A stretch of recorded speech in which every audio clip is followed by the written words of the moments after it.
Right. Welcome and thank you, everyone who comes and listens to the Internet of Value Foundation New York, episode 86. Give me one sec.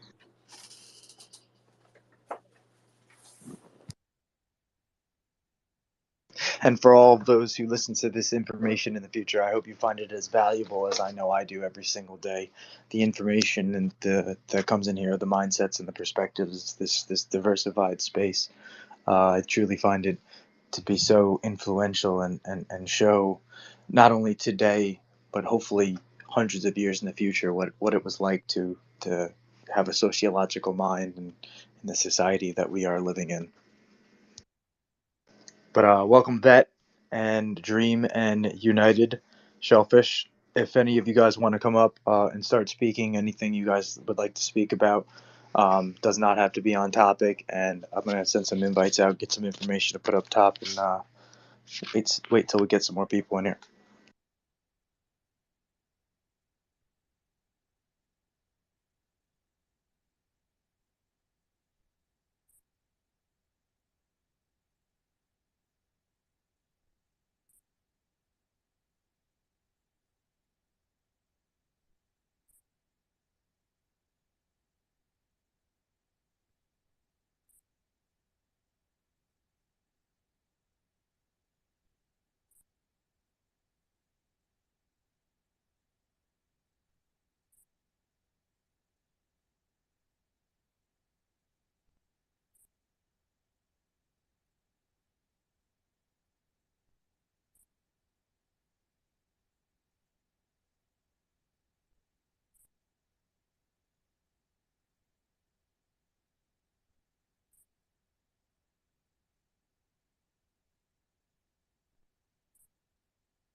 Oh, it's quiet. Um, Feel free, anybody in the audience, if any of you guys want to come up or hit the bubble at the bottom right, if any of you guys would like to speak. If not, I will in a couple minutes probably just start going into my own thoughts then and conjectures of the internet of value and what I think a post monetary society looks like maybe 50 to 100 years in our future.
Just let me finish making my tea is steeping right now, and as soon as it's done, I'll start going into my own thoughts.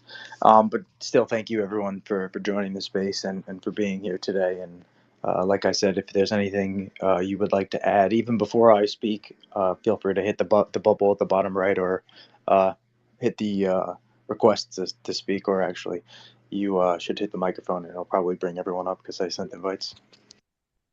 Oh, Shellfish, bet you guys came up. Yeah, Welcome up, guys. GM.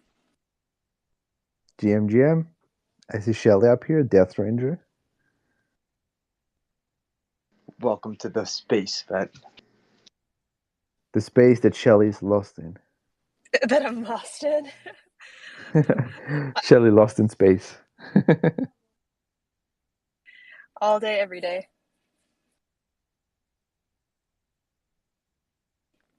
So, I posted a video because you had mentioned last week though. Oh God, what was The Atomatter? No. What was the name of the crap? What was it called? I'm drawing a blank now. Quantum error No, correction. the attosecond lasers. There we go. So when I watched this video just a little while ago, there were so many cool different things that this woman was discussing. One was they have made sand go up instead of down now using some kind of silicon like powder. Have you seen this yet? Can you say that again? It was some type of coating that they were putting on sand, and they were able to make it go up, like up a pyramid instead of falling down. I thought that was pretty cool. I didn't know if you had caught that yet. Yeah, so, but there was also a story of the global workspace theory, and I thought that was very fascinating. I don't know if we've ever discussed that in here before. The concept seemed familiar, but the actual name was new, I think. Oh, well, let's hear it. About the the global workspace theory? You want me to Mm-hmm. describe it? Well, I don't know what it is, so. I feel like you know a lot. But luckily I came prepared because I have ChatGPT and I knew you would be asking me these questions. So here I am. So it was actually something that was, I guess, thought up in the 80s. And the way she was describing it, dang it, like I hate when you laugh at me because so the reason it caught my eye is because everybody was talking with Tom earlier in a space about the Riddlers and why he was so keen on them, and I'm really like partial to the idea that there's a lot of games being played to help people learn new industries, and the way this video described global workspace theory, it almost seemed like an AI that was using the world as a stage. So I don't know. Really, this is like a concept that you haven't heard of, because like I feel like you do know like a lot about a lot. Well, I mean, humans make words and put them together and make terms all the time to describe the same thing, a different term described. But you keep going. So, are you talking about information warfare? Yeah, a little bit. Man, now you like you put me on the spot because you know I ask you questions without having more knowledge than that I should come prepared to class. And now, okay, so I'll go read it real quick and come back with a better formulation of my line of questioning as I walk with my tail between my legs to the back of the class.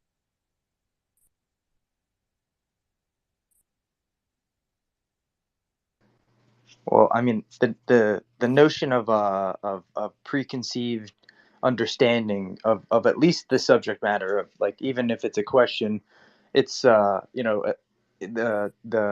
notion of the understanding of the subject matter going into it definitely lays the foundation for the house of the information that you will store, or the library of that particular information. So very important key. But yeah, in all things in life.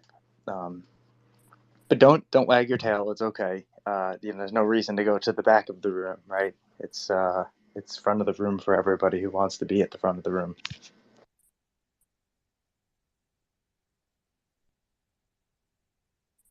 I guess. Anyway, all right. So I did post that up top though, because you know what, you're right. That is something that probably should talk about a couple spaces. The Nobel Prize. There was a couple of nice Nobel Prizes. This one in particular, and the quantum dot one, really go hand in hand for the ability to do the use case, the possible spectrums of tool sets that could be built with the things that are able to be capable because of the knowledge that's been equated and awarded a Nobel Prize. So the one I posted above is the attosecond spectroscopy Nobel Prize. So a small team that got together using femtosecond lasers, which I know it's like, what the heck is a femtosecond or an attosecond? But from a math perspective, one attosecond is 10 to the negative 18th of a second, and a femtosecond is a little bit faster than that. From a being able to watch from a chemical standpoint all the way down to the atoms what's actually occurring. So before this Nobel Prize or this award was given, we never had the capability to interact on the attosecond scale, which, if we look at how fast an attosecond it is the interaction of electrons. So even farther than just atoms interacting with atoms, we are able to now view the movement of electrons inside of atoms. Beforehand, where we were only able to view an atom interacting with another atom. This was done by coupling together multiple femtosecond lasers through a chemical particular vacuum setup. They're able to use detectors and sensors to build the structure of the electrons moving inside of the atom. And so, huge discovery. When you pair that with the Nobel Prize for the quantum dot, and these are some of the things that I think we've spoken about in the space a couple spaces ago already. You have this. Okay, so we know we can interact on a laser level and try and predict the movements of electrons and atoms. We can then pair that thought with a quantum dot and use things like quantum dots to a simple one in the medical field, to be able to trace the molecules all the way down to the atom level that are moving through your body and through your bloodstream. Try and detect all of the possible things, from cancers to clogs that could be existing inside of your body, without you really needing to do anything invasive. I mean, this procedure could be done quite easily at this point, because you'd be particularly placing your quantum dot, this theoretical notion of keeping in a chemical view on the atomic scale of an atom, and watching it through the body with the technology that could be developed from understanding that we can visually see electrons moving in atoms. This is to the CAT scan of a million times a million, capabilities. Although at its very early precipice stages, nothing that will materialize in some sort of industrial use case yet. But the discoveries, nonetheless, are the things that lead to these possibilities and material objects being able to be created that could be tool sets. All right, I talked a lot. Somebody else, feel free to jump in if you guys want.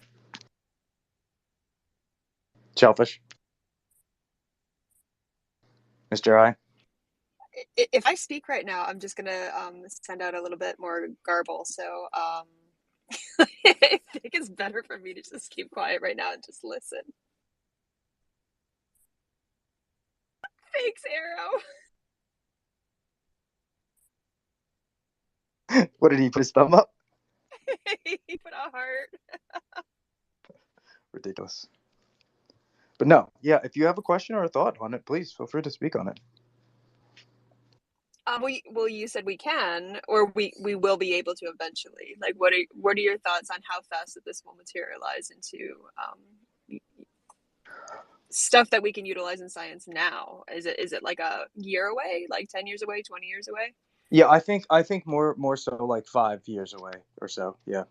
Because we have to take this concept we know has been done from a very localized test that was able to produce results on a substantial scale of proof, and there was a lot of predecessor tests that led up to this, right? Like being able to view atoms at a femtosecond level, where we could view atoms interacting with other atoms through these chemical vacuum gases chambers that we've set up.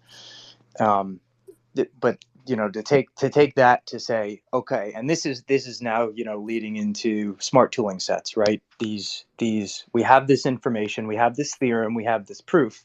How do we put this into a computational unit that can take that and say, all right, well, if you build a chip that releases these particular electromagnetic frequencies interacting with these electromagnetic frequencies, you're going to get the with a probable useful outcome of information, this type of execution of logic information that can exist digitally, and then we can take that to a physical state where it's materials or particular lasers or things like that that are interacting on a medical scale, like a industrial use case where we have something like a highly advanced CAT scan that exists, or even something like a surgical tool, right? Where Starship Troopers, right? Everybody, I mean, come on, everybody knows that one.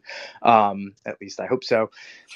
Well, Death Ranger, so if you have something that's observable at that level, does an observation alone change an atom? Like you're looking at almost an atomic scale, right? So like just by being the now atomic observer, are you able to not only like observe it, and you would be able to manipulate it at that level?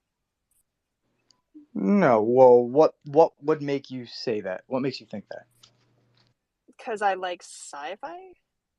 Okay, so us being observers definitely changes the potential outcome of what could be perceived as the notion of what is existing, right? And then the outcomes pertaining to that outcome afterwards. So, in a multiversal, multi-dimensional spectrum, yes, I completely agree with you. That definitely plays into every moment of every atom that exists in every particle spectrum of reality. But it doesn't necessarily, in this notion of us looking at the atom, right?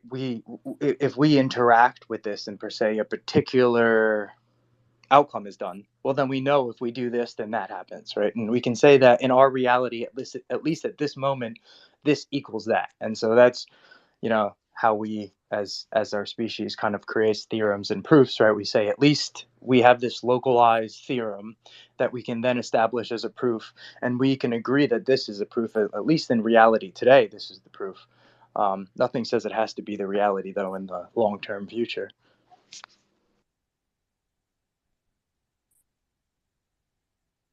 But yeah, nonetheless, we can interact at an atomic level in a meaningful way. We've already been able to do that.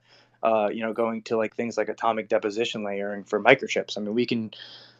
IBM recently released that they are able to do up to two nanometers of atomic assimilation of transistors. These little electromagnetic frequency pieces on the microchip that are transmitting the currents between them and creating different outcomes. The the thought though of going even like under the atom is, it's like, what can we do? Right? Can we make microchips that are biological at this point? I mean, if we're not just talking about altering atomic chemical states, but we're talking about literally altering the electrons inside of the atom, and then what's beyond that? Well, that beyond that is altering the protons and neutrons, not from a nuclear standpoint, how we have today, right, where we use nuclear fusion and chemical reactions to basically pull out neutrons from particular chemicals that create some sort of high velocity reaction. We can, on like a balance scale, right, on a level of being able to interact on this electron proton neutron scale, we could literally build the atoms themselves. It's like, what could we not do at that point? And so that's probably somewhat far off, maybe like a couple 100 years, 100 years, 150 years at least, because it's like controlling the universe possibly in some dimensional aspect at that point.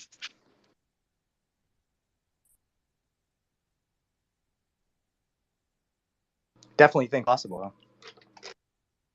So are we still asking questions? You ask away, Don.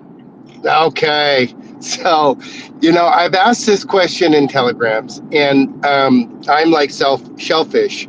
I know enough to invest. I know enough to do really cool stuff, but in many realms, I'm still dumb as a rock. So I think that's my judgment on shellfish's position. And I love to jump into things I know nothing about. But I have a question that I have asked before in different telegrams. And maybe I've gotten the answer and I'm just not smart enough to understand it. But Death Ray, I'm going to give you a chance now. And it may be for a lack of understanding of cryptology and coding and programming. But here's my question, and it's never been answered, or at least I've never understood if it was answered. But so if cryptology is maybe, I believe it's mathematics, I think. So having said that, and I could be wrong about that, when it comes to XRP and value running over the XRPL, and it being mathematical, isn't there an equation that can be used for the amount of value for the price of an XRP and what the price needs to be in order for a value to be run over it? So like if we're running, let's say an hour, even a minute, we're running $1 billion of value in a minute. What does an XRP that's out there and usable, what does that price need to be? So anyway, that's my question. If there is an equation that we could come up with, and I think that maybe David or some of the people within that circle kind of know that answer, but I don't hear it talked about. And when I do ask really intelligent people, they're never able to really get, and they think they're answering it, but it's not really answered. But anyway, that is my question. Well, there's a lot of variables that go into that kind of equation, right? Because it's like, well, what are you trying to move? So say this, you can look at it this way, right? From a volume perspective, if you wanted to move $1 billion, well, that's going to be very difficult today if you wanted to do that just yourself, because the volume is typically about 1.4 billion on the daily, 2 billion, right around there, right? Like a little under. And so, right, you're gonna buy up the order books, which is gonna raise the price, which means you're gonna get less of the token. But if you're just moving value from point A to point B, it's not going to make much of a difference to you. But you're also selling on the other end, so that creates sell pressure, right? So you really just have to have the volume. This is where it becomes right, because it's like theoretically, it doesn't need to be anything to do anything, but if you don't have the liquidity or the volume there, then you're not even that. Right. So let's say we have the market makers are ready to go. The books are all lined up. We've got buy and sells loaded up, and the price of XRP is $1. And we have, let's say we put Swift online, and we've got $9 trillion running through it on a 24-hour period, and market makers run out of room on both sides, and people are needing, and we run out of value of XRP because it doesn't handle that much value, and market makers have got to go to the exchanges and get more XRP because the value isn't at $2 and we need it at $2.50 in order to create the value to run $9 trillion of value, whatever value that is. Like, there's got to be a way to figure that out, and I know there's variables. I know that how many buys and sells are on the books on both sides, and how deep does it go, and how much does the market makers have in order to to help and move it around in order to not have a complete and utter buyout of the books in order to handle the volume of value running through it, and what's going to protect it from that happening, and just a utter collapse of the price of it going to $10 or $20 because they're buying up the XRP to protect the volume and the velocity running through the XRPL. Well, see, That's it. here's one thing, right? If you and I could trade through the XRP ledger and say be stable coins and really need very little XRP at all, I mean, just for the transactional value. So, I mean, like I said, it's just there's too many variables. It's really just like a big guessing game. You're like, if this happens, could this be this and this to be that? And it's also a theoretical if that would even occur, right? Like that kind of, for instance, right? So. I wouldn't say I would worry or think too much about it because it's something completely out of control. All right, fine. Damn it, Death Ray! I thought you were going to have the silver bullet on that one. No. Sorry, I am. I guess I'm not the one killing the wolf tonight. But I thank you for the question coming up, Don. Shellfish, though, you got your hand up. Please feel free to jump in. Well, I was just going to be a little bit selfish and change the topic to geology, and I was wondering if we could go into post-monetary and UBI maybe. Yeah. Well, I think I find it funny that you said post-monetary and then UBI, because I do think though that we will have UBI and then that will lead into a post-monetary society. But yeah, vice versa. I think they do both play into each other. But if there's anything particular, go ahead. You start off. Well, I know we had ended the conversation last week on. I think we were doing the UBI. And can you give me 2 seconds to get situated? I just got my little one in the car. Yeah, take it on.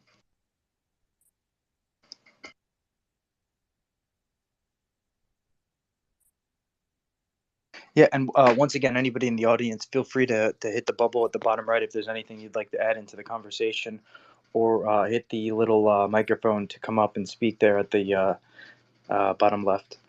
We are going to get taken into a well, I did plan on doing a post monetary Monday, although I couldn't fit the Monday into the bubble above.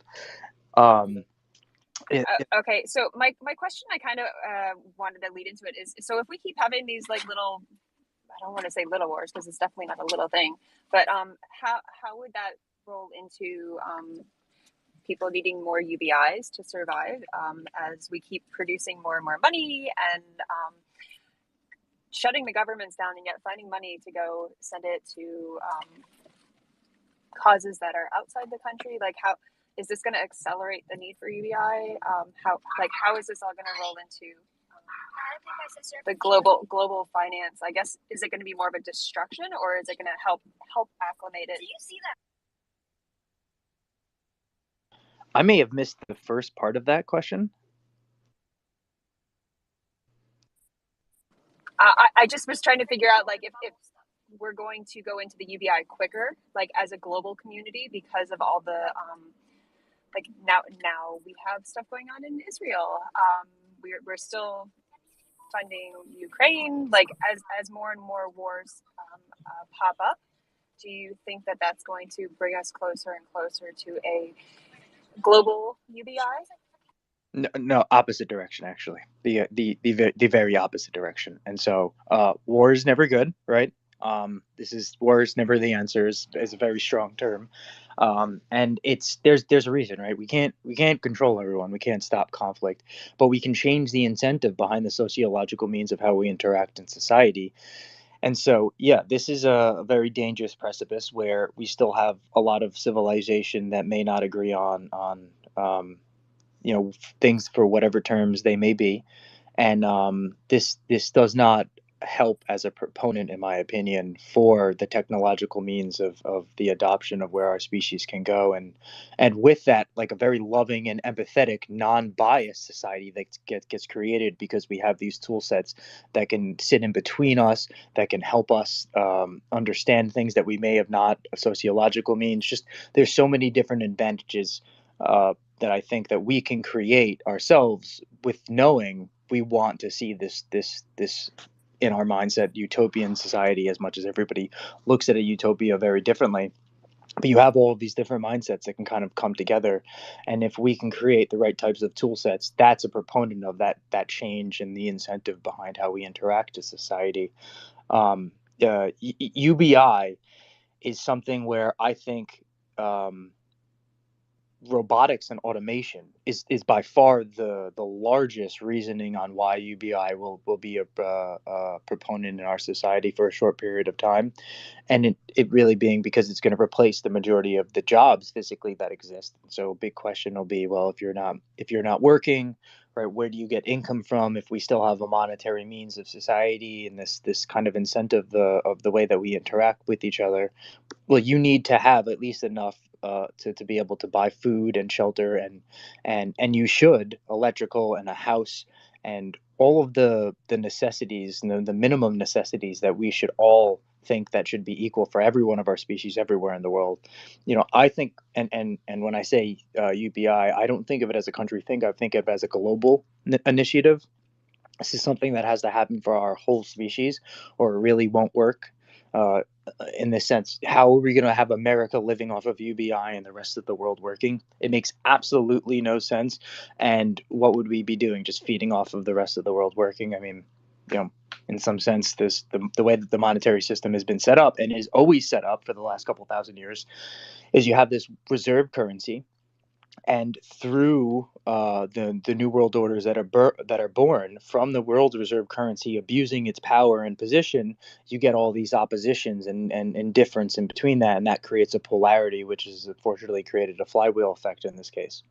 I think a lot of these tool sets, though, that are being developed today, Shellfish, eliminate this, and I also think a lot of the individuals who benefit from these types of particular associations and acts realize that. And so, maybe we see somewhat of an increased velocity of this as the realization of the ending of this ability is coming to tuition, and that going towards also robotics. Also, if there are robotics everywhere in the world, there's very little reason for conflict. If all of the jobs are taken, for the majority of lives are taken care of, what's your reasoning for conflict? In reality, there's very little other than situated opinions of one individual just trying to take greed over another.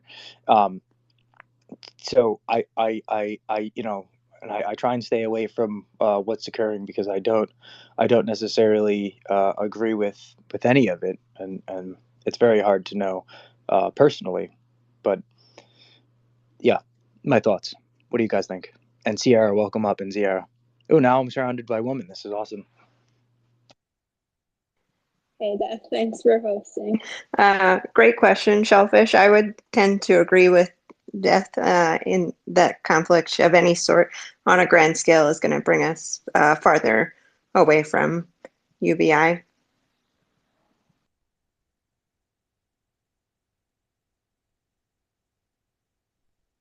Sorry, I didn't have anything more to say than that.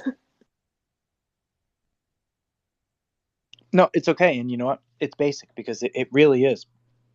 Right? The conflict, UBI is all of us coming together, working together, because it doesn't work if it's not that. The opposition, war creates particular individuals you usually sit in seats who use propaganda to fuel them sitting in that seat, and that creates particular parties that are in control of whatever is occurring.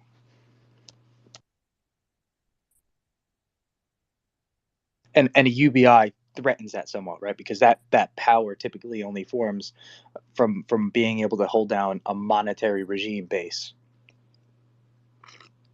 Right? If you're not able to pay your employees, you're not going to have many employees. at least in the incentive-driven society today. This is also another huge benefit, though, in my opinion, because when we go to a post-monetary society, when you think about all the groups of people and individuals to get together, everyone's going to get together because they are passionate about the subject and the ideal that's being spoken about. And from a technological standpoint, if you, me, right, we all don't have to work 9 to 5.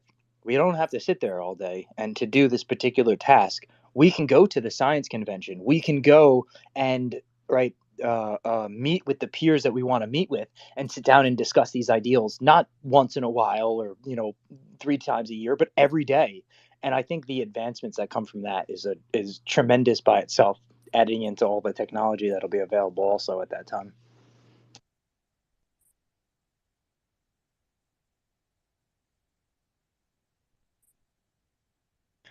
Once again, though, anybody in the audience, feel free to hit the request at the bottom left if any of you guys would like to come up and share your ideals or any of the things that I've talked about so far, the topics or thoughts, and or in the bubble at the bottom right. If you want to type a question, please feel free to.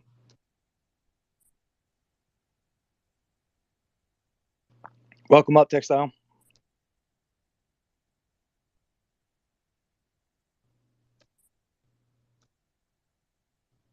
Welcome to the space. How you been, man?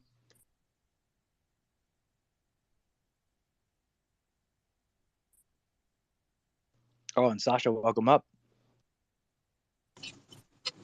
Hey, thanks for bringing me up. I'll keep it short and sweet.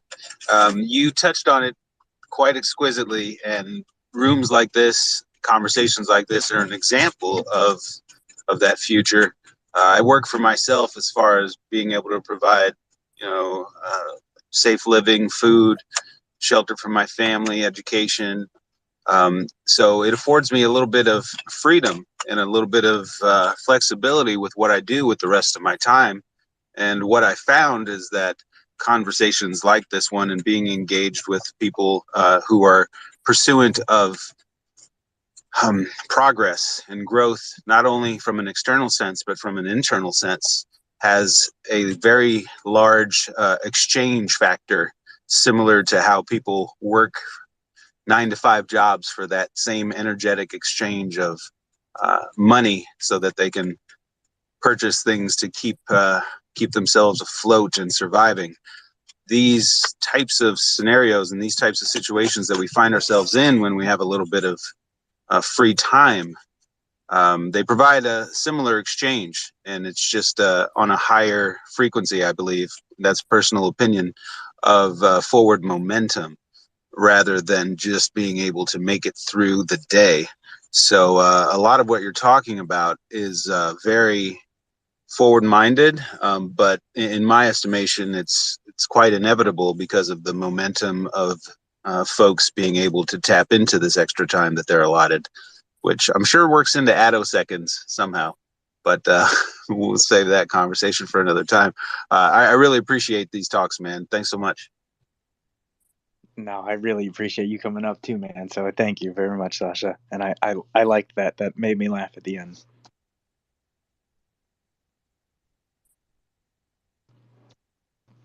Dazzling, welcome up as well, man. Go ahead if you would like to jump in. How you go?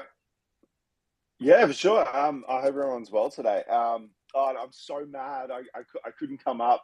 I couldn't come in for a little bit, but I'm here now. So I don't know what I've missed, but yeah, I'm just kind of catching up. But I mean, if I can kind of run off what I'm gathering, yeah, working is yesterday was hard for me. I was just kind of like doing my thing at work, and I'm like, I don't have to be here like doing this, or like one day I won't have to be here doing this. So yeah, it's the transition is coming, and I think we just got to hold in there a little bit longer. So, but yeah, I'll listen and catch up, and then chime in when I can.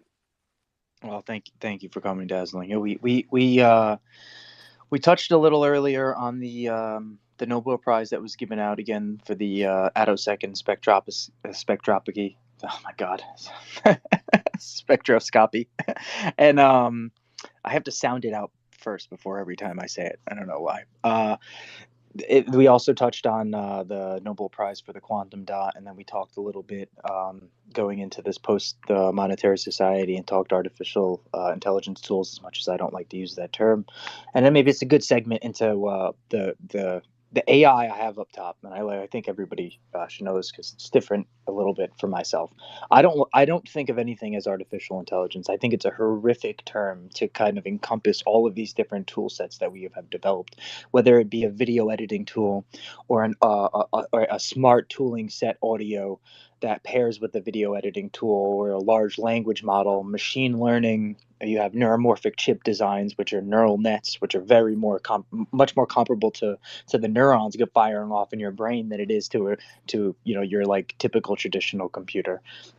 And we encompass all of it under artificial intelligence, which I don't think anything is artificial, and I understand the terminology, the intent behind it. But if you really think about it from an atomic standpoint, for atoms to be able to be molecularly built together and to exist means it's part of nature, right? It wouldn't be able to exist if it wasn't part of nature, as nature is reality. And then intelligence is more of just like an opinionated matter, where it's like, how can I say that this chair is not intelligent? Before it was a chair, was a tree, and before it was a tree, it was a star, and before it was a star, it was possibly a living being in some sort of other galaxy. So it's like, you know, who's my judgment to claim chair today is chair, but chair may not always be chair, and those particles in the chair could be the same representation of my particles that exist. So it's like, how do I make that judgment call? And there you go. That was my little thing. Dazzling, jump in, man. Go ahead. Nice, nice. I was just curious because you mentioned the Nobel Prize. You were talking about Nobel Prizes before. And I've heard someone mention before that Satoshi Nakamoto should win a Nobel Prize in the finance industry. But it's kind of making me think: has anyone won a Nobel Prize for work with artificial intelligence?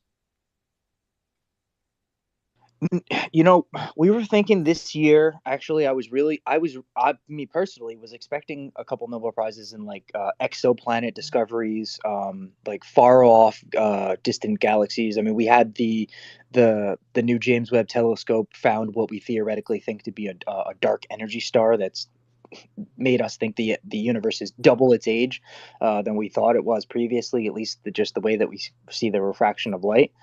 So there's like a couple things like that, but no, it was mostly off the top of my head.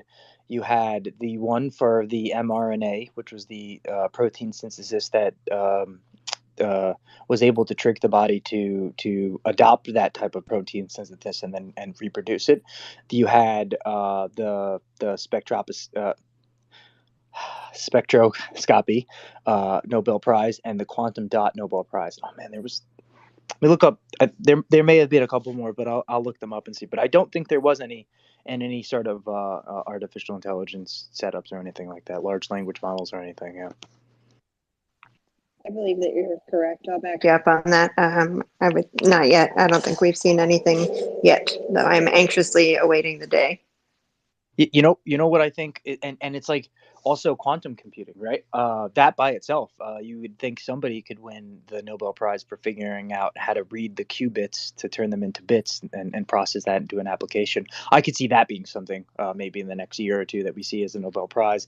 But when that happens, I could see somebody who develops like a particular smart tooling set that is able to be hooked up to a quantum computer that could say use Shor's algorithm to break every single piece of encryption that's stored on the internet.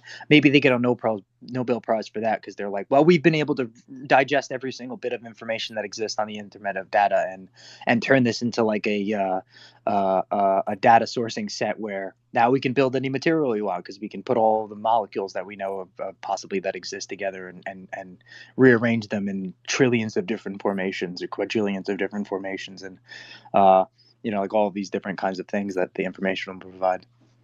But also scary at the same time because then that's all the information that exists on the internet. Anything you've ever done that exists on the internet would technically at that point be subject to the same type of digestion.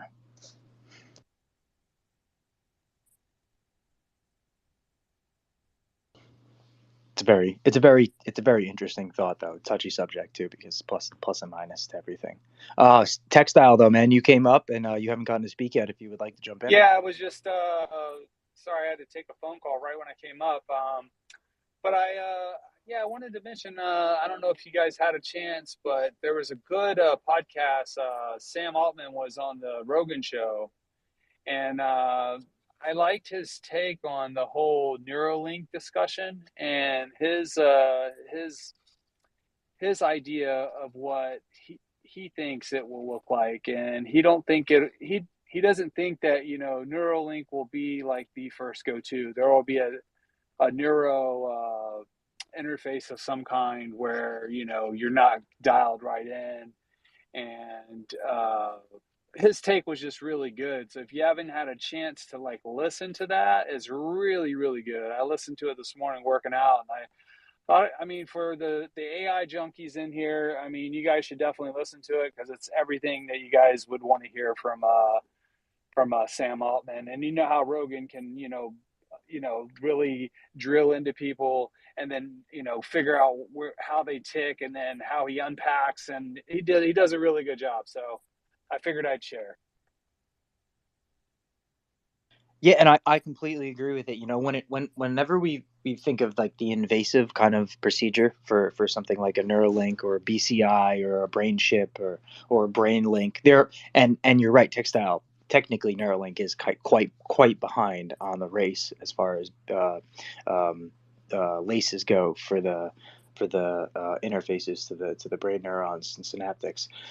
But yeah, I think for us, like if you or I as an individual would want to use it, your typical retailer, we're not going to get something invasive. That's for somebody starting off that's like paraplegic or has some sort of neuro disability or some sort of issue with their body. Yeah, I that's think we'll Gen use 1. That's going to be like Gen 1. I think for mass adoption, will probably be like Gen 3, 4, 5. The haves will probably have it first, and then the have-nots will probably be, it'll be like, it'll probably become ubiquitous like cell phones sometime in the distant future. I'm totally, probably, that's my assumption. I think we're just a ways out. Yeah, for sure. But for us, like we're going to be able to very quickly, in my opinion, adopt the non-invasive ones, like just like a neural helmet, right, or a neural goggles, something where you'll be able to set up receptors on the outside of your body that you can wear and have the same kind of procedural execution and maybe a Yeah, virtual. exactly. They go into that and they talk about like being able to tap into the inner dialogue and being able to really like take it to the very next level by being able to decipher inner dialogue, and how truth and transparency of everything will really open up, and people will be more. You'll really know what everybody's thinking, without the Neuralink actual chip, and then versus the Neuralink interface, and you can take it on and off. Again, very, very intuitive. Exactly. Nice and easy flow going into it where it's not like a pushed adoption, but it's like things that just make sense. Dazzling man, you got your hand up. Please go ahead, jump in, man. Yeah, for sure. No, okay. It was a couple of weeks ago. I was watching this YouTube video on a guy who does like kind of Python programming, and what he had bought was basically this just this kind of head case thing that you chuck on. It cost him a couple of $100, and it would basically kind of read your brainwaves. And then he plugged it in. It comes with software, and it reads all these different signals from your brain. And then, you can grab that. And he was like, I have no idea what any of this data means. But basically what he wanted to do was find the wavelength that was being recorded and then run it through a Python library and basically get it to trigger a particular function that he was trying to write within his application, so that if he thought, say, left or right, it would trigger that function. Okay. And it was very kind of cool. Like he chucked it on and he ended up kind of getting it working after a little bit. But I'll have to go back through my YouTube history and find it. But that was really cool. I mean, you can already play around with this stuff. If you've got a couple $100, obviously. But yeah, I thought that was really cool. Just wanted to share.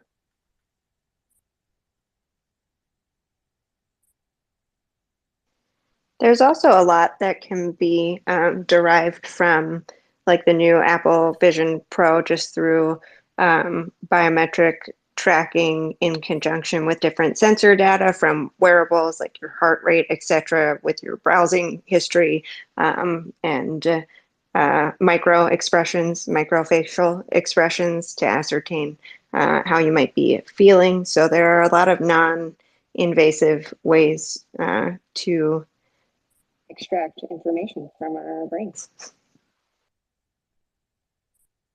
I totally agree. I think just with us, the way we interact with Chat GPT now, I mean, we're feeding it the data, and then it's giving us this feedback loop of, whatever we're looking for. Now, if we were to extrapolate that and go off of something other than just text, or some of the different variations of being able to communicate, whether it be biometrically or they actually have wearable ear pods, if you will, where you can, I don't know if you guys can do this, but with your ears you can actually communicate with your ears. You can kind of pop it, like I can pop my ears and communicate and turn, you know what I mean? There, I'd have to pull it up, but there's a way to actually give signals with your ear without saying a word. And I think telepathy will end up being something that isn't like a woo-woo type thing, but it'll be where, again, like I'll go back to the inner dialogue. It'll be able to interpret inner dialogue based off brain waves, alpha waves, and things of that nature. And it'll be able to, you'll be able to actually communicate with people without actually talking, I think, with this without having a chip in your brain, which I think is going to be super cool. I'm excited. I think it's going in a really cool direction. I'm very neutral in this realm. I don't think that it's going to end the world. I don't think things are going to end up taking over. I think useless jobs will go away, as they should, and there will be other economical system created for jobs, and I'm excited for the future. And I think it's going to create an economy of abundance that people aren't really paying attention to because they're so worried. And the attention economy that we're all tapped into, it forces us to worry and have all this anxiety and stuff. And I try to stay away from it, man. I try to protect my energy, like all the stuff that they're talking about right now. And I'm not even going to say it, but it's useless energy, man. I'm not wasting my time on it. I pray that everyone's safe and out of harm's way, but I can't control that. I'm going to just focus on my 6-foot bubble and keep it moving, man. So you can only control what's under your control, and you can only help those that you can help those. That is what is under your control. But yeah, I completely agree, and I'm glad you're here. I don't get a chance to have you in the space very often, so I definitely enjoy it. Thanks, man. I always enjoy coming into your spaces, Dev. You always have a plethora of things to talk to, and you keep it open for them, and you allow people to jump in and just kind of go all over the place. I'm very all over the road when I talk, so I really can't help it. So I'll start in one area and end up in an entirely different direction, and I appreciate you putting up with that. Thank you. No, thank you, man. And it all so many different subject matters and in different industries and sociological means, but it all encompasses under what I like to think of as this internet of value. And this it's our species. It's the way that we interact with each other and what we find to be of value. And truly value is derived from trust, and it's such an important aspect into all of the different things, education and these changes that are occurring in our society. But Meta is left. I was just about to see if he wanted to speak. I'm sure he'll be back in a minute. Oh, he'll be back.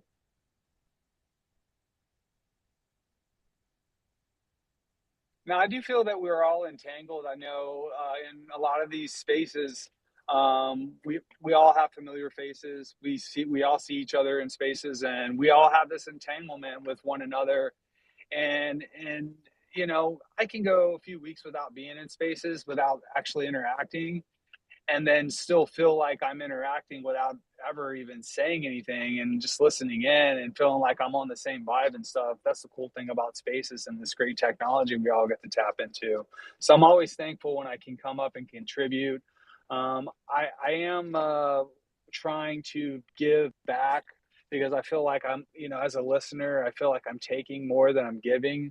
And I think it's important that people that do listen, even if you don't know about the topics that are being talked about, sometimes just coming up and talking a little bit on the topic, and just adding something maybe that's a little outside of the subject matter, it'll bring up other things and it'll tie other things, and it'll make us, you know, tap into something else that's even better, you know.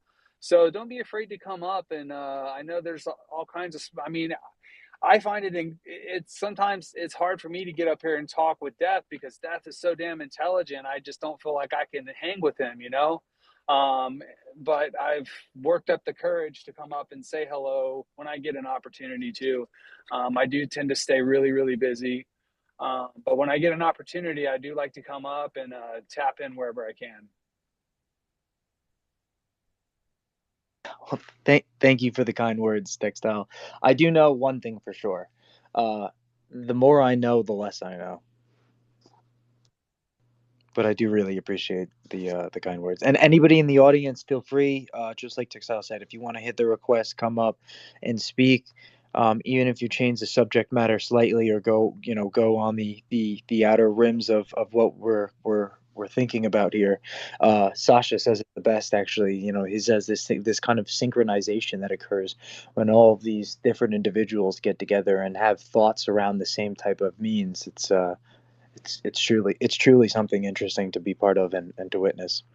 Dazzling though, man. Go ahead. You got your hand up, and then Janji, you came up. Yeah, for sure. I found that video. I put it in the comments. One, can I tag it up the top? Is that okay for everyone? Anyone? Yeah, of course. What you So putting up top? it's the video that I was talking about before with the guy that was working with this brain computer interface. But the description on the video is I was kind of close. It was a few weeks ago I watched it, but learning how to read EEG data in Python for the purposes of creating a brain computer interface with hopes of doing things like controlling characters in a game and hopefully much more. So yeah, definitely, it's a fun little video, and he's got links there as well where you can buy everything. The package that you need to kind of settle that up. But yeah. Oh, very interesting. So now, is this like a controlling the character aspect, or just trying to recreate your avatar in it, just like how we had seen if you saw that video with the CEO of Facebook, Meta, sorry. No. It was just kind of to control, use your brainwaves to control what the character was doing within the game. So, and he was doing that with Python. So yeah, but it only goes for about half an hour. So yeah, I just pinned it to the top now. Thanks for sharing, Dazzling. I'll definitely check that out. Sounds cool.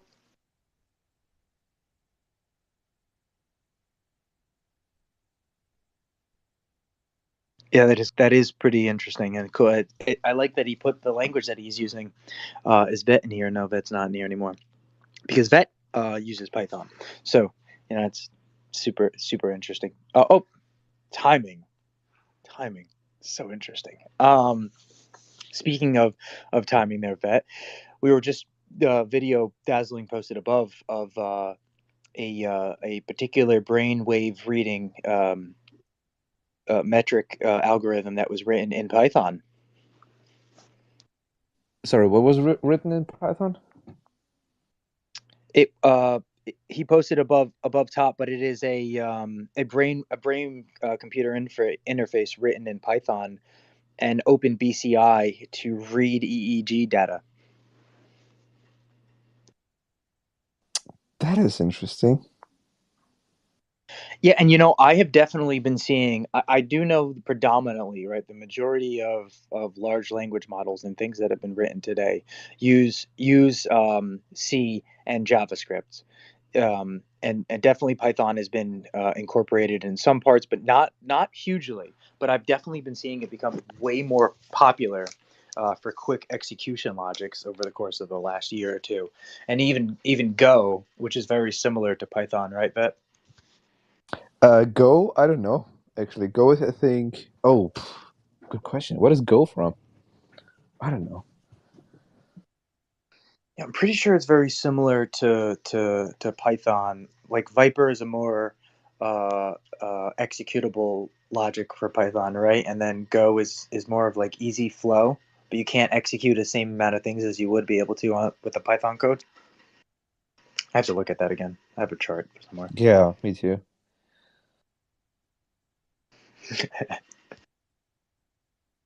But going into an educational standpoint, the thoughts of being able to create these tools. One of the most important parts, and in my opinion, specific parts of the Internet of Value of where we're going from an educational standpoint, is not only these increased amount of tool sets and distribution of information, but the actual knowledge to create the tool sets themselves on an individual level. I truly do think that this is, going to like that post-monetary society where you have the time to learn and to do these types of things, even in a UBI type of system before we get to a post-monetary society.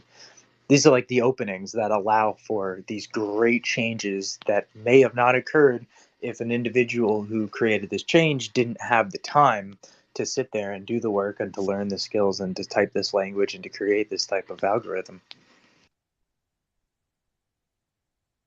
So we're depending on you, Vat.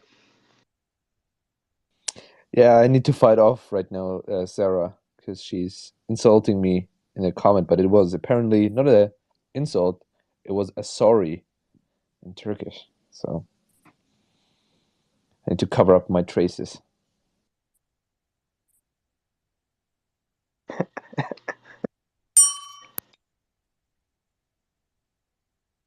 Oh, she came back up as a speaker. Hey, it wasn't an insult. I was saying sorry. I have to hedge my bets. You have to get your regional dialects in order there, Beth. Apparently. No, but that was true. That's how I imagine German is spoken. I mean, German is spoken like that, right? Like It's just not shouting. aggressive. No. It's like you turned XRP Cafe into a Rammstein song. Oh god. Yes, that's it. Yes. As much as I do like Rammstein, I don't think they are an echo for all of the German people. No, Definitely not. It might not be aggressive to you, Vet, but I think people that It is aggressive. people that don't speak German, the It is. German language does sound aggressive. It is. You'd say the sweetest thing. I'll back you up on that. It does definitely sound like you guys are yelling sometimes. No offense. So it's actually very. Just very confident speakers. It's a very unfair comparison because Rammstein is, I mean, he's a rock, so, and that is of course more aggressive, but it's because of him and not the language. But it's like mixed up. So yeah, cannot blame. Oh, that was great.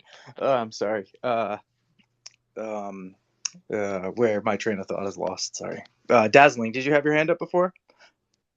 Oh, I just saw that quickly because he had that link in the YouTube for the company that make the BCI, and then I went over there and they've got a it's called, was it openbci.com? I tagged it to the top, but yeah, they've got a VR headset that basically has an EEG reader kind of built into it as well. And they're basically, the title is The Bridge Between Mixed Reality and Neurotechnology. This stuff looks really, it looks like just a VR headset on steroids to interact with your brainwaves and the metaverse. But yeah, I'm definitely going to go for a little bit of a deeper dive into this. This looks really, really cool. Written in Python.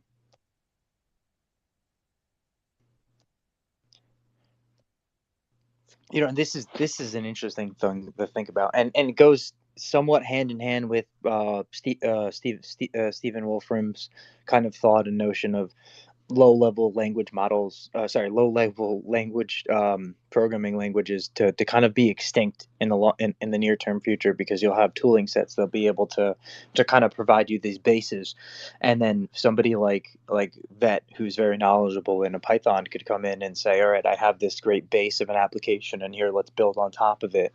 And this this understanding that these computer languages are going to allow us access to all of these different kind of execution logics and data set flows, combining with the speed of these metaphysical layers of subatomic energy, this quantum realm that exists. I think it's very exciting to think, and I say it a lot, but this precipice that our species is on, and from this this technological standpoint, and Vet, you sitting right at the top seat.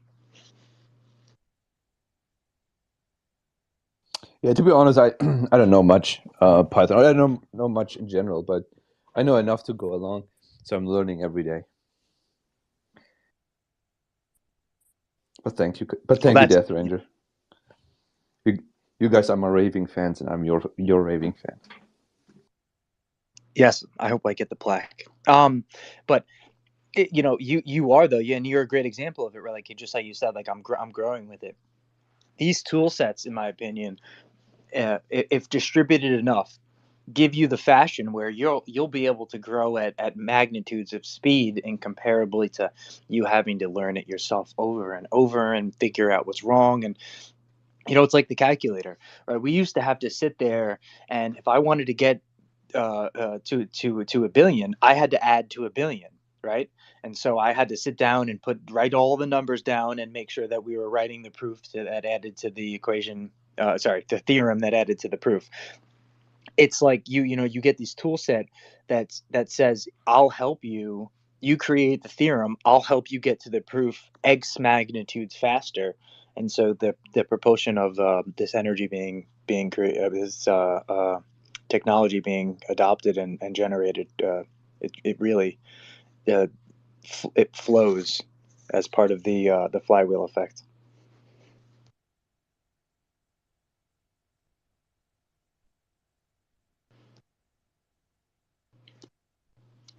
But going back to some of the things we were speaking about earlier when we were talking on the attosecond spectroscopy. Oh, man, I tried to do it in one flow set there, but it just doesn't want to work for me. Spectroscopy.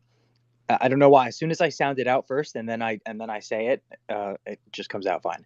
But that paired with like the thought of a quantum dot. So, for all of those who weren't in the space before, the Nobel Prize was given out for the ability to show how the interaction of electrons are occurring inside of atoms using femtosecond lasers shooting through a vacuumed chamber of gas molecules. And with that, we can see the changes that are occurring on an attosecond um, electron scale inside of the atoms themselves. Something like that paired with a quantum dot gives us the capabilities to track and trace the movement of not only atoms themselves but molecules down to this subatomic realm. These electrons down to this subatomic energy realm. And when things like technology, one of the things that particularly pops in my head from a medical standpoint is the ability to trace and track molecules that are moving through your bloodstream, and with that, build a diagram of all of the blood flow, of the vein structure, of all of the substances and molecules inside of your body, and be able to detect sicknesses before they even occur, detect tumors while they're developing inside of the body, to be able to trace the blood flow and see if you have high blood pressure and where and why exactly you have the high blood pressure, and all of this being non-invasive. So there's like some of these particular technologies that came from just the Nobel Prizes this year, I think, that are going to be developed.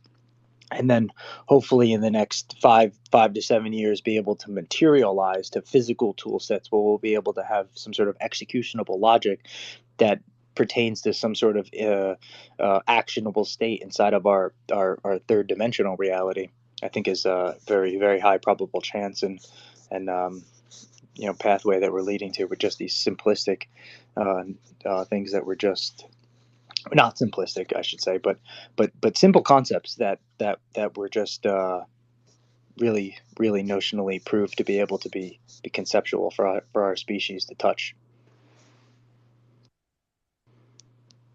I've spoken quite a lot today too. I also think, Dazzling, Vet, Sierra, anything you guys, John G, would you like to jump in? You haven't gotten a chance to speak yet. Oh, you're good, man. I was just waiting for a good point to bring value to the conversation, but I'm enjoying everything I'm hearing. Well, thank you very much, man. But yeah, Thank you. If there's any like last minute thoughts or questions or anything, oh, you know what? Look, we got some stuff in the bubble there. Let me check it out. Oh, never mind. It was Dazzling, and then Meta posted something.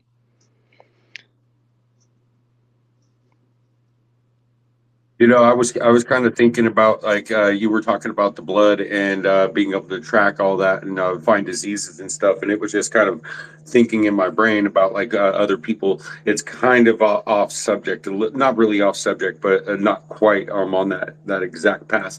But like I had a friend that cured cancer, his own cancer, over like a year's time. He had skin cancer. He did have a tumor on his leg, and it was working its way all the way to the bone. Over time, it was getting closer and closer to his bone. And then there was a point through the way he was practicing his life and eating and taking care of his body, meditation, all kinds of different modalities he was utilizing. But at the end of it, his body had built a callus, an entire callus around the tumor, and just basically isolated it from his body and then pushed it out like it was just something, like it was pus. It just didn't belong there. And over 2 or 3 months, he literally peeled that tumor off of his leg like a scab. And I think it'd be really awesome, to have a function or something inside of your blood that can go and send and build a structure around that without, kind of take the shortcut of waiting for your body to do it, and just build some sort of structure around that to completely isolate it from your body. Then we could go in and surgically remove it without worrying about the spread. Yeah. This is so okay. So I'll we have the thought of being able to triangulate and have the spectrum of structure that's existing and what's occurring going on. Then think of like nanobots, where we have these. We already have. You can look it up. It's uh, uh, man, I forgot the terminology of the exact thing I was thinking of, but this quantum dust. Right, so we already have the ability on an atomic level to create electromagnetic frequencies of atoms that are interact with each other in a way that looks like it's an organized manner, and so nanobots could be sent in and using their frequencies literally just like you said, bursted through the layers of skin using frequency and sound. Obviously slow pathway, but the way that the tumor literally falls off your body as like a scab inside out. It could even utilize, the elements in your blood. Like maybe you would have to take some extra iron, and it could utilize the iron in your blood and literally build like an iron case around it. I like it, but it's that exact thought though that leads us to these abilities to have these developments and then these actionable states of this logic actually occurring in our third dimensional reality where we can physically see it. Man, it's fucking exciting. That's all I can say. Just thinking about what we're gonna get to see in our lifetime. I couldn't agree more. And Sierra, go ahead. You got your hand up. Thank you. I just wanted to jump in and say that sounds not dissimilar to immunotherapy. Maybe perhaps a more holistic approach that your friend took, and I would love to hear more about that. But we are developing treatment options using immunotherapy, which is training your own immune system to target cancer cells. I think they're doing it with more than just cancer cells. That's why I hesitated. And I will say I'm not a medical doctor, guys. I did go to school for science, but I am not a doctor. But I think that the just marrying AI and quantum with technologies like this that already exist in their infancy, we're going to see tremendous magnitudes of change in the next couple of years with healthcare, I hope. Yeah, I couldn't agree more. I think immunology plays a huge role in that, Sierra, because, if you were to think about the nanobots themselves going through the blood flow and then, responding with the body to basically tell the body, you have an issue right here. Let's procedurally Yeah. atoms in the blood cells over here to push this through the cell walls of the skin and remove it. And so, yeah, that definitely plays a huge role into the concept behind that. I love that. Yeah, I love it too. Sasha, though, go ahead, man. You got your hand up, and welcome back. Yeah. Hey, so earlier in the conversation, there was a discussion about like some of the technology and the BCI stuff that is in the pipeline, and then we kind of segued to this discussion, which is very important too. And it's more of a like how do we use and leverage this technology as like a reactionary tool to issues that have presented themselves, and how do we like nip something in the butt, so to speak, a little bit quicker from the medical standpoint by leveraging AI and the quantum tech that's available to us. So the next logical question that I have for you, Death, and anyone who has maybe an answer, because there was also discussion about invasive technology, and what that threshold even feels like. If we're able to get with some of these discoveries, specifically the Nobel Prize winning stuff, if we're able to get to a point where trend lines and pattern recognition is on such a subatomic level, to the point where like behaviors and even nutritional aspects and activities can be sort of honed in as culprits and as contributors to future ailments that would occur, like a blood clot, for example, or kidney stones. A lot of these things have very definable patterns of recognition already. It's just we react to them kind of after the fact of them occurring. So I guess bringing back my question, is getting ahead of things invasive, or do you think we're moving to a world where getting ahead of things rather than reacting to them is going to be acceptable with all this technology? Can you repeat the question again? Sorry, Sasha. I'm sorry. Yeah, sorry. Yeah, like getting ahead even of like some of the contributors to like ailments and or not ailments, but health issues and cancers and things that compromise our immune system. Getting ahead of them to the point where if there's any behaviors from the standpoint of like nutritional activity, or even the way that our brain works, if there's like a neurological, well, the gut brain connection's been studied very closely over the last 5-10 years. So if there's actual patterns that emerge that suggest like some of our behavior as humans would be benefited if it's like maybe not in particular areas of like bringing negativity onto ourselves, is that invasive, or is that just progress, do you think, like as far as getting these maps of how things develop moving forward? If it comes back to point that like a lot of our activity and our behavior is contributing to some of the negative stuff that happens, how do people react to that? And is that invasive, or is it just progress and understanding things more clearly? It depends on the perspective in this particular instance. I would say, from my perspective, I would consider it progress. From somebody who's producing Coca-Cola, that would probably be a huge detriment to the business. So, definitely two sides to that, because I do think that is the direction we're going as a species, and the realization of that distribution of information is becoming way more aware. But the means of those who produce that, right? They don't want that information to get out because that kills the business. I mean, that's not good for them.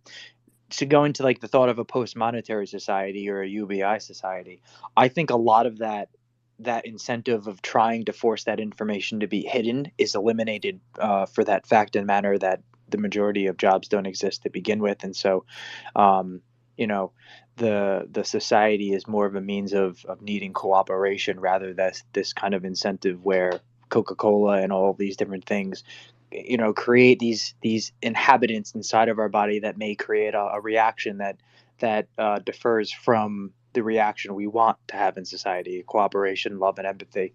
Not to say that people who drink Coca-Cola aren't loving and empathetic, right? But it's like, if you are causing disease to your body, it is very hard to be in this happy state, as you are essentially the temple that exists of you is in a war state with itself. um, so definitely a conflict there, but I hope that answered your question at least, Sasha. Oh yeah, for sure, and definitely trending in the direction of having more clarity. And some of the stuff we're talking about, I'm trying to test in real time. I have a problem sometimes with being able to like create concise streamlines of questioning that try to tackle all these various topics that I'm interested in. And I've been using AI to sort of improve on that and to build. There's these tangential outlets of information that can all contract back to synthesis points, like we talk about with synchronicities and with entanglement and all that. And so I try to test myself to see how clear I can be when trying to address a multitude of topics simultaneously. And it's easier said than done. And so some of this technology, like that AI can help us and collaborate with us to target some of these issues that we have, or at least I have, in this particular case.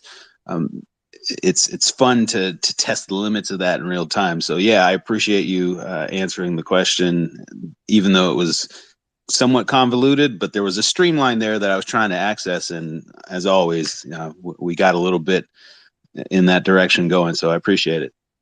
No, always appreciate you, Sasha. I'm glad that you asked that question, because it's not something, right? Health being something very important, but not something I very touch on.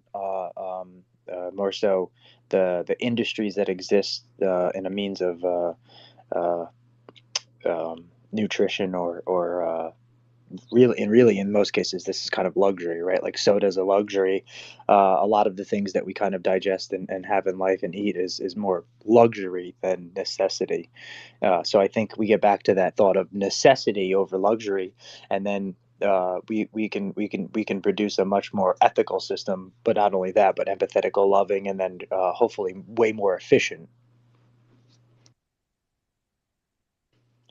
But right at that 5 o'clock mark there, 4:55. We got a couple more minutes left. I'd love to go around the room and maybe just get some last minute thoughts from anybody in the space. Any kind of conjecture that you think that we met on today, or your left thoughts from what you would like to see maybe in the next space. Elephant Man, you have not gotten to speak yet today, so please feel free to jump in. Thanks. I was just going to say that in order for I think for this to evolve or take shape or what have you, I think the language is going to have to change. And what I mean by that is that there are certain words that don't marry up, like obsolete. I heard that spoken. I heard that mentioned in the space. Talking about something being obsolete. There's a for this space right here. There's an opposite. There's an equal and opposite space that's diametrically opposed to everything that's being said here. And so I think that if you have the language, somebody's going to have the language. You got good language when you present this information. I have to give you my hats off to you, Doug. But you have to. I think there's going to be a careful wording as language is concerned, because certain words certain words just discriminate, eliminate, and that sort of thing. When actuality, when you're saying that something is going to help, when you know that something is going to help, but the framework in which you package that particular product is the delivery is important. Basically, what I'm saying, it's very important. And sometimes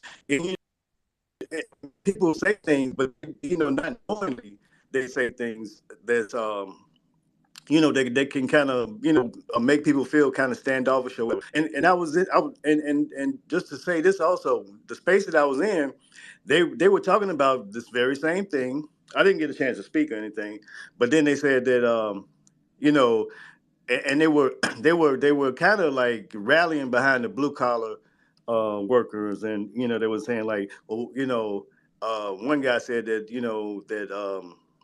that plumbers make more, in California because people don't want to do it. What about the plumbers and the people that like turn the wrenches and things of that nature? He said those things are going to go up, and there's something to that argument. I've made that argument, and at certain times before when I, because everything I've had a chance to see everything be outsourced, whether it was you know programming. Um, devs were outsourced at one time in my lifetime. They really didn't need coders and programmers. You can pull it off the shelf, and then it made a comeback. In my career, I was like, okay, so what is nailed down to the ground? And then I was like, okay, networking, it's nailed down to the ground. Okay, then networking kind of became detached from a particular location or station or whatever with the cloud.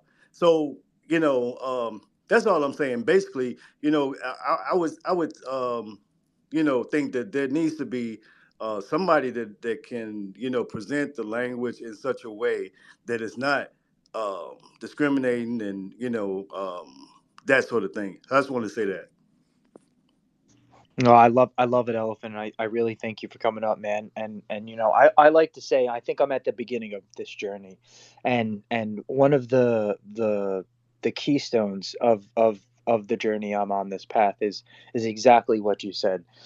I need to be able to communicate to every walk of life, every individual, every language, regardless of the differences we have sociologically. I want to be able to have the interpretation of what's possible known to you, and so you can make your best and educated decision and take with that that can benefit not only yourself but the people around you and generations to come in a loving and empathetic way. And so I do appreciate what you said, man. I couldn't agree more. And with that, we're going to end because we're right on that 5 o'clock dot. I will not be hosting the space tomorrow. I'm going to be in the Treasury Talk space. They're doing an automated market maker chat, and I'm going to be there starting at 3 p.m. Eastern.